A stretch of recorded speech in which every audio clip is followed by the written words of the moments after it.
कुछ फिर पिक्चरें ऐसी होती हैं जब वो बन जाती हैं तो उनके बारे में बात होती है, और कुछ फिल्में ऐसी होती हैं जिनकी वजह से किसी अहम मुद्दे के बारे में बात होती है।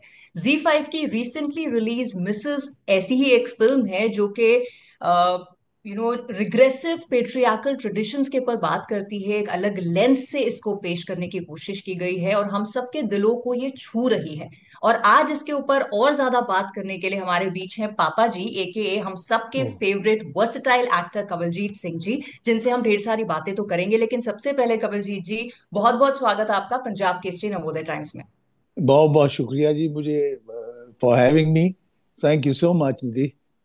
द प्लेजर इज फरमाइए। ऑलवेज आवर्स सर, क्योंकि आप जिस सेक्टर से जब बात होती है तो वो एक बात नहीं होती है, वो एक एक्सपीरियंस होता है। So thank you for that. हाँ मतलब ये कह दीजिए, अब बुजुर्गों में शुमार हो गया मेरा। तो नहीं सर, आर्ट तो नहीं। एवरग्रीन होता है। या दैट इज ट्रू। आई ना, अब एक्चुअली जो क्लीशे है कि वो मैं कभी कभी you know sound absolutely correct, which is as is just a number, and I seriously believe in that. Right right. अच्छा, राइट। मैं बड़ा ही ऑब्वियस सी एक क्वेश्चन से शुरू करूंगी कि जब भी कोई प्रोजेक्ट आता है तो उसके बारे में जो आर्टिस्ट होते हैं उनको कमेंट्स मिलते हैं, फीडबैक्स मिलता है, और अगर नेगेटिव थोड़ा सा कैरेक्टर है जो लोगों को नहीं पसंद आता तो बैकलैश भी मिलता है। कवलजीत एब्सोल्युटली। जी, कितना बैकलैश पापा जी को मिल रहा है? देखिए इतना मिला मुझे तो याद भी नहीं थी क्या सीन किए हैं मैंने, because after shooting this I shot about 4 5 other films, ये था मेरे हस्बैंड की बीवी, फिर मैं इंदौर चला गया, बड़ा नाम करेंगे, फिर मैंने बैक टू बैक 2 फिल्में लखनऊ में की। उसके बाद जब अभी रिसेंटली इन्होंने दिखाई फिल्म, तो मुझे सिर्फ याद था कि खाना बहुत खाया हमने इस फिल्म में टेबल पे। That is all I. And when I saw the film I said, यार बड़ा जालिम आदमी है यार तू। तो इंस्टिंक्टिवली कुछ मेरे दिल से निकली और मैं उठ के गया और मैंने सानिया को सॉरी बोला।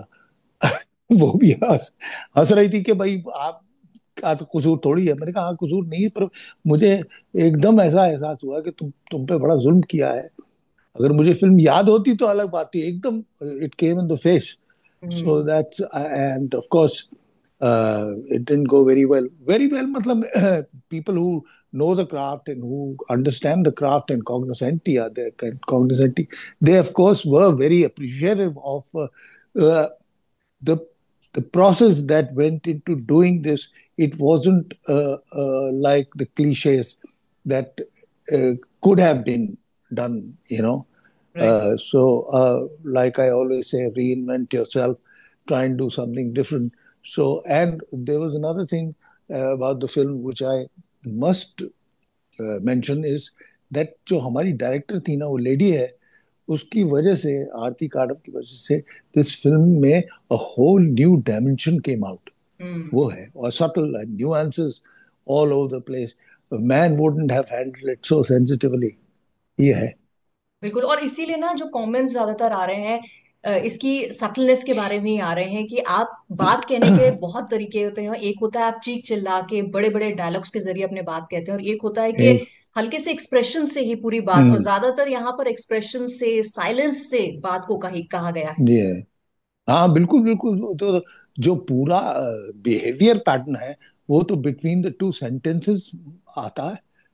जो वेव्स हैं, एक आती है दूसरी आती है, उसके बीच में जो साइलेंस है, वो है बिहेवियर।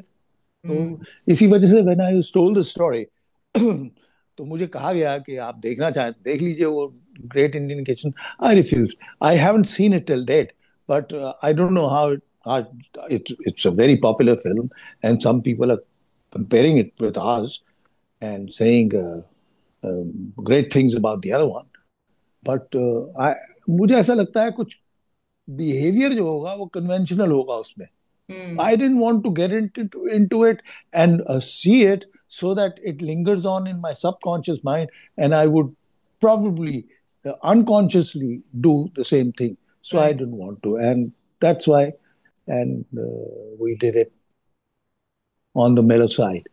बिल्कुल। with the but phrase but that एक एक्टर जब, और स्पेशली आपके स्टैचर का एक एक्टर जब कोई रोल के लिए हाँ कहता है कवलजीत जी, तो बहुत सारे एक्टर्स होते हैं जो ये देखते हैं कि मेरे रोल के बाद लोग कितना अप्रिशिएट करेंगे, तो ज्यादातर पॉजिटिव या अच्छे वाले रोल्स मैं करूं। इस रोल में आपको क्या चीज अच्छी लगी, क्या बात अच्छी लगी इन द प्रोजेक्ट और इन द स्क्रिप्ट के आपने ये पापा जी का कैरेक्टर करना अग्री किया, जानते हुए कि बैकलैश मिल सकता है? देखिए, ये तो एक कोई भी पेंटर है, आर्टिस्ट है, वो पेंट करता है अगर ये सोच के कि ऑडियंस के लिए मैं ले जाऊंगा। आजकल ये ब्लू ज्यादा चल रहा है तो आई पुट इन ब्लू, या ऑकर ज्यादा चल रहा है, या ऐसे फिगर ज्यादा चल रहे हैं, एक्सप्रेशनिज्म ज्यादा चल रहा है, या फिगरेटिव ज्यादा है, तो मैं कभी कुछ अपना कर ही नहीं पाऊंगा। I have to bring that thing from here, from the gut level, how right. I feel about it, and how I will be different from what I've already done.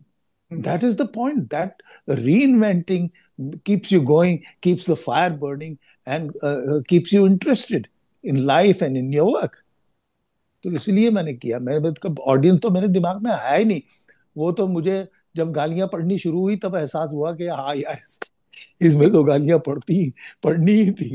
ये लेकिन हुआ। लेकिन कवलजीत जी, इतनी रिच आपकी फिल्मोलॉजी है, इतना काम across mediums, मतलब सिर्फ फिल्में क्यों कहूँ, टीवी है, फिल्म्स है, ओटीटी है, आपने किया है। लेकिन यहाँ जैसे आपने एक तो सानिया को सॉरी कहा जब आपने स्क्रीनिंग देखी, रियलाइज बिल्कुल। करते हुए कि भैया ये तो बड़ा जुल्म इसके भैया, कैरेक्टर पे हो गया। मैंने तो मीम बना दिया है हाँ, वही तो मैं बोलने वाली अपोलॉजी थी का। कि रोल रिवर्सल रील आपने बना दी, वो इतनी हाँ, वायरल हो गई, मिलियंस में व्यूज पहुंच गए। हाँ। तो नहीं, आज तक किसी कैरेक्टर ने इतना इफेक्ट आपको किया? बिकॉज इसके पहले तो मैंने नहीं सुना कि आपने देखिए, ऐसा। मुझे मुझे ऐसा लगता है, अगर फरमान के टाइम पे ये मीडिया होता, ये सब होता है, इंस्टाग्राम वगैरह, उसमें हो सकता था, या फिर सांस में हो सकता था, या फिर फैमिली नंबर वन में हो सकता था, इन चीजों में हो सकता था। लेकिन अब क्योंकि है, तो ये और भी फिल्में आई हैं, और भी आया है during the presence of the media, उसमें इतना नहीं हुआ। Obviously this has touched the core of the audience, that's why people are reacting like that. Right. अच्छा, हम सब्जेक्ट मैटर की बात अगर करें, जैसे मैंने कहा था ये एक ऐसी फिल्म है जो एक अहम मुद्दे के बारे में, उसको हम जानते हैं, हम हमारी पेट्रियार्कल सोसाइटी को जानते हैं, शायद ऐसे बहुत सारे हाउस होल्ड हैं, हमारा ही शायद हो या हमारे अपने का हाउस होल्ड हो जिसको हम जानते हैं, बट हम अनदर रग ऐसी चीजों को रख देते हैं कि ये होता ही है, इसमें गलत क्या है। ऐसी एक सब्जेक्ट मैटर पे फिल्म बनना आज के दौर में कमलजीत जी कितना इंपॉर्टेंट आपको लगता मुझे तो लगता बहुत इंपॉर्टेंट है, पहले नहीं लगता था। क्योंकि देखो, मैं अपने घर में पैदा हुआ, जहाँ पे मेरे डैड 2 कप चाय मम्मी के लिए बनाते थे सुबह। है? फिर mom used to work the whole day and used to go to the office. तो और फिर सैटरडे को उनको मोटरसाइकिल में पीछे बिठा के ले जाते थे। तो सहारनपुर में लोग हैरान होते थे कि ये सरदार है कैसा यार, ये बीवी को खुलेआम पिक्चर दिखाने ले जाता है। तो मैं तो इस घर का आदमी हूँ, तो मुझे ये बात समझ ही नहीं आती थी। लेकिन फिर भी कहीं बैक ऑफ द माइंड में, whenever I went to my friend's house in Saharanpur, in a small town, or in Kanpur, I could sense this. वो मैंने सोचा उसके बारे में, and added a little bit of imagination. Of course, the script had a lot to tell me about this character. So all mixed together, we brought this along, and I added this Beta Ji, which was एक lady का phone आया, message आया मुझे, कहने लगी I have started hating this word बेटा जी after watching. after watching this, because beta ji is a very loved word in Punjab and हाँ। north, है ना। तो कितना वो उसको, इम्पैक्ट करती है फिल्में हमारी सोसाइटी को। हाँ, जो असरदार होती है, वरना तो बहुत हाँ हाँ, कुछ बिल्कुल बिल्कुल बिल्कुल। ये है। लेकिन लेकिन एक ही पैरेलल में जैसे जब मिसेज आई उसी वक्त ओटीटी आपका बड़ा नाम करेगा भी आया, यहाँ भी आप एक पेट्रियार्कल पापा जी हैं, वहां पे पेट्रियार्कल ताऊ जी हैं, लेकिन दोनों मैंने देखी, दोनों में ऐसा नहीं लग रहा है कि ये सेम ही यहाँ से उठा के वहां डाल दिया गया है। नहीं, नहीं, सो हाँ। As an actor, as an artist Kawaljeet ji, जब एक ही तरह का अगर आपको सब्जेक्ट मैटर है कि यहाँ पे एक पेट्रियार्कल पापा प्ले कर रहे हैं, पेट्रियार्कल ताऊजी हो गए यहाँ पे, एक आर्टिस्ट की तरह आप उसमें डिफरेंशिएट कैसे करते हैं, कैसे डिफरेंस लाते हैं कि हमें तो डिफरेंट दिख रहा है? देखिए ऐसा है, जब कहानी पूरी सुनता है आदमी तो सुपर ऑब्जेक्टिव देखता है। उसमें क्या था, रिपेंटेंस थी उसकी। वो बेटे को गले लगाता है, अपने नेव्यू को, हाँ। और माफी मांगता है और रोता है। मैं रोना नहीं चाह रहा था, पर मेरे डायरेक्टर ने मुझे कन्विंस कर दिया, पलाश जी ने। उन्होंने कहा नहीं, आप रोइए सर। रोने से मैं थोड़ा है आपको एतराज ना स्क्रीन पे? हाँ, स्क्रीन पे। हाँ। वैसे मैं रोता रहता हूँ, मैं टिश्यू पास रखता हूँ। कुछ कोई सवाल आपने पूछ लिया तो मुझे गुरु जी की याद आ गई, या गुरु मतलब my sir from the institute, या डैड के बारे में कुछ आपने पूछ लिया, या कुछ ऐसी सवाल पूछ लिया तो मैं तो रोने लगता हूँ। I I don't mind that, because I've seen many actors, great ones, cry on camera. पर उसमें I am not apologetic about it. Screen पे तो रोने से गुरेज? स्क्रीन पे मुझे ऐसा लगता है मर्द को दर्द नहीं होता। अच्छा अच्छा। तो ये सबका मतलब, मैंने कहा यार इसके रोए बगैर भी मैं कन्वे कर लूंगा सर। हम्म। तो नहीं, but the director has the whole canvas in front of him, I just have my character. तो मैं तो समझ गया, I eventually I would land up doing this what my director says, but I will put forth my point definitely, है ना। ये भी ताकि मैंने मैंने बोला तो सही ना यार। या आप मुझे मुतमईन कर लीजिए या मैं आपको मुतमईन कर लूं, ये बात है। राइट। अच्छा, यहाँ अभी जैसे ये फिल्म आई है तो ये रिलेटेबल सी फिल्म है, ऐसा कुछ इसमें बढ़ा चढ़ा के मतलब लार्जर देन लाइफ नहीं बताया गया, जो होता है वो है। फिर बड़ा नाम करेगा फैमिली। हम एंटरटेनमेंट एक वक्त होता था जब परिवार के साथ किसी भी चीज को देखने से जोड़कर देखते थे, फिर एक ऐसा दौर आया जहां हर हाथ में एक मोबाइल आ गया और एंटरटेनमेंट बड़ा प्राइवेट सा हो गया।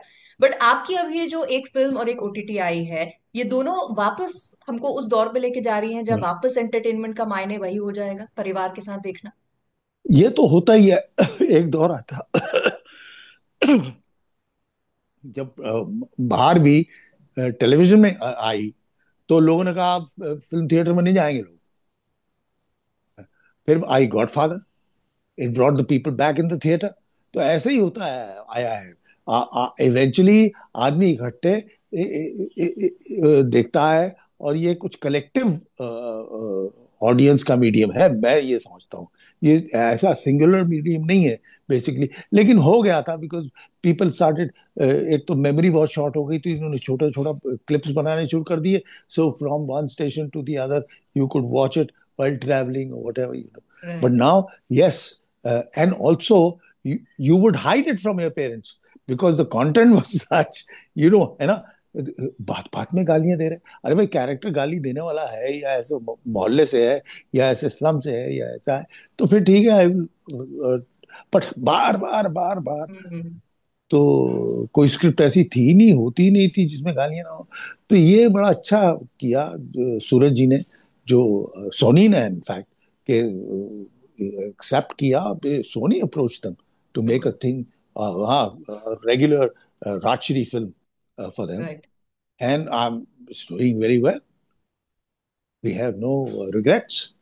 अच्छा, एंटरटेनमेंट में ना एक एक अभी की जनरेशन है जो जिनको हम बताते हैं कि यार एक बुनियाद नाम से सीरियल भी आता था या इस तरह की फिल्में भी होती थी, वो ये जनरेशन को समझ नहीं आता अच्छा ऐसा भी होता था। और मैं तो अपने आप को फॉर्चुनेट समझती हूँ कि मैंने वो दौर भी देखा, फिर ये बदलता दौर भी देखा, और अब ये राजश्री वाला वापसी का दौर भी देख रही हूँ। आप उन एक्टर्स में से हैं कवलजीत जी जिन्होंने सिंस 1977 जब से आपने शुरुआत की से इतना बदलाव देख लिया एंटरटेनमेंट में। आपको तब क्या अच्छा लगता था और आज क्या अच्छा है इस बदलाव में? पता नहीं, हम तो, मैंने जैसे कहा कि the basic underlined word is reinventing. You keep reinventing, you will go a long way. If you keep repeating yourself and doing the same thing over and over again, एक तो आप खुद ही बोर हो जाएंगे। आप कहेंगे यार चलते हैं कोई पहाड़ वहाड़ में, संन्यास ले लेते हैं, हाँ। और यहाँ क्या करेंगे, यहाँ कुछ है ही नहीं कुछ करने को ज्यादा। But then I don't know, a philosopher called Friedrich Nietzsche, he inspired me a lot. I used to read him a lot. उसकी हर किताब मेरे पास थी। अब मैं, I maybe I have probably gotten over him, but उस वक्त उसने मुझे बहुत इम्प्रेस किया एज यंग यंग मैन। और मैंने कहा हाँ, it is very important to be reinventing yourself. Right. तो वो बड़ा जरूरी था। चाहे वो रोल वही है, आप उसमें कुछ सोचिए ना, दिमाग लड़ाइए, पढ़िए, तो आपको पता लगेगा हाँ ये भी है, ये भी है, ये भी है। एक स्टीरियोटाइप थोड़ी होता है, क्लीशे थोड़ी होता है कैरेक्टर। ये करेक्ट। है। एंड आई थिंक ये री इन्वेंट वाली बात जिसने समझ लिया एज एन एक्टर, तो उसकी रेलेवेंस भी बनी रहती है, और आप उन एक्टर्स में से हैं जिनकी रेलेवेंस, कमलजीत जी, आज भी है, आज तक भी है। पर इतने सारे किरदार आपने अक्रॉस प्लेटफॉर्म्स किए हैं, अभी भी कोई ऐसा किरदार है जो आप कहते हैं यार ये मुझे कभी किसी ने ऑफर नहीं किया, ऐसा कुछ तो? देखो जी, मैं जब इंस्टीट्यूट में गया, I was nowhere near performing arts. मैं तो I used to study in a boarding school where most of my classmates went for armed forces. Right. मैंने भी अप्लाई किया था एनडीए 41 एनडीए, और मैं जा रहा था, आई वाज हार्डली 16 17। वहां मेरे प्रॉब्लम थी, राइट ईयर में सुनता कम था मैं, तो मुझे नहीं लिया। उसके बाद मैं क्या करूं? तो इवेंचुअली जब इन्होंने लिया एफटीआई में, तो it's has always been a process of growth and learning. पर वो आप में मादा भी होना चाहिए ना, सीखने की कोशिश, जानने की वो तलब। ये सब नहीं होगा तो फिर आप जैसे वहां थे सहारनपुर में, वैसे ही आप बॉम्बे में आ गए, क्या फायदा हुआ? तो वो मेरे में अंदर थी बात। And I was always enquiring, I owe it to my characters that I play to know everything, every bit about them, and to also imagine a background to them, so that it comes a wholesome thing. ऐसा two dimensional नहीं है, उसमें एक third dimension भी है। तो इसलिए ये बड़ा जरूरी था कि मैं एफ टी आई गया और सेलेक्ट हो गया। पहली बात तो ये, हम तो देवानंद के फैन होते थे, मुंडी हिला हिला के डायलॉग बोलते थे। अच्छा। हाँ, तो वो मुझे कोई, एक हबीब तनवीर साहब हैं, जी जी जी। बहुत, हाँ, वो मुझे मिल गए because my uncle, a day before my audition in Delhi. तो उन्होंने मुझे कहा अपने अंदर से देवानंद निकालो यार, खत्म करो।